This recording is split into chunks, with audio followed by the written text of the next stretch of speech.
I was born in 1940, and I think it was a perfect time in this country to be born because I've seen so much. And in the 40s, after the war, the black people coming back to the war felt like they had been left down. Things didn't change. But in 1947,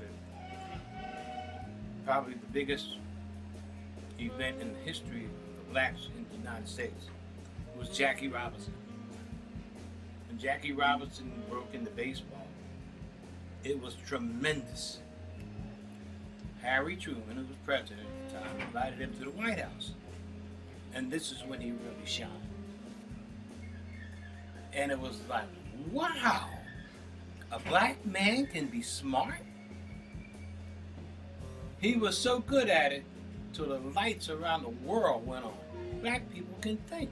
They're not just big and strong and fast and great fighters and athletes. They have a brain.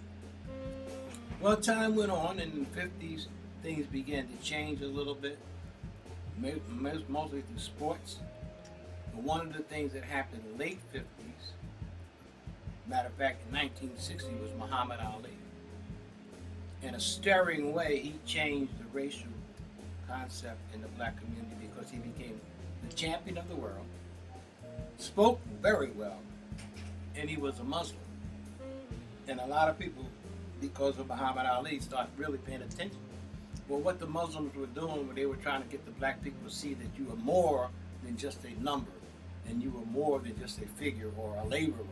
You have a brain, and you can be unique. You can be sharp in your dress and in your attitude. And this started to work. There was a tremendous battle going on in the 60s between the Muslim community and Martin Luther King. This was a tremendous thing because the black people were being united for the first time since slavery. There was two groups, but there was the possibility of putting those two groups together. But when the leaders of both of those groups got killed, it separated the black man more than he ever had been separated. But what happened in the 60s was the violent era, not only amongst the blacks, but amongst the whites. Students all across the country rebelled. A big part of their rebellion was against the Vietnam War. Black people weren't really rebelling against the war. They were rebelling against the way they had been treated for years and years and years, and they had finally come to light.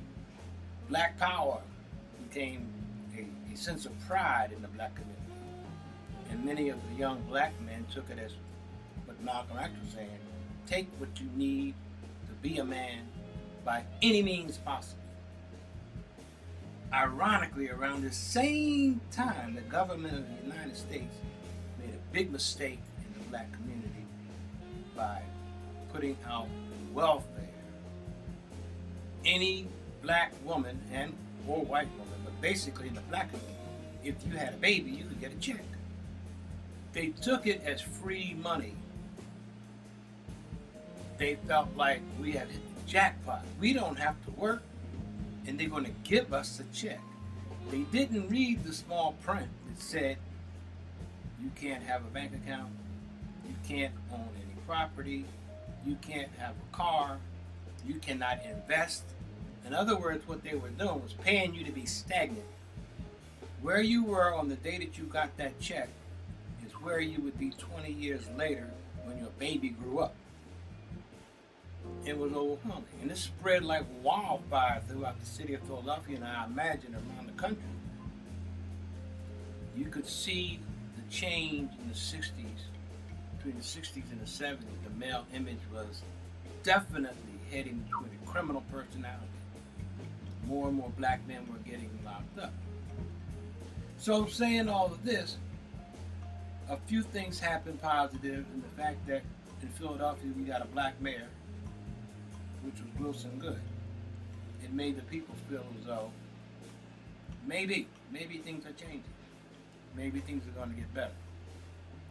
So when you look at the era of the 40s and how complacent, I say, the black people were,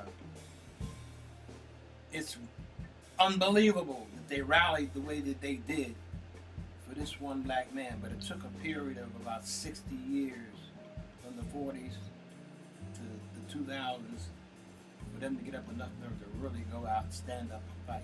And when this worked and he became president, he overwhelmed Joe Louis, overwhelmed Jackie Robinson, Sugar Ray Robinson, and all those big sports athletes and your black entertainers and everybody.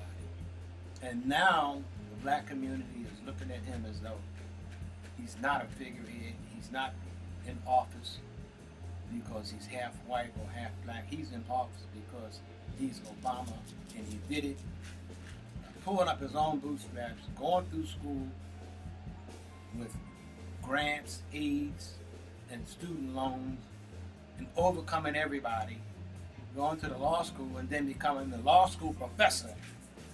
And now, you might say, he's a professor of a whole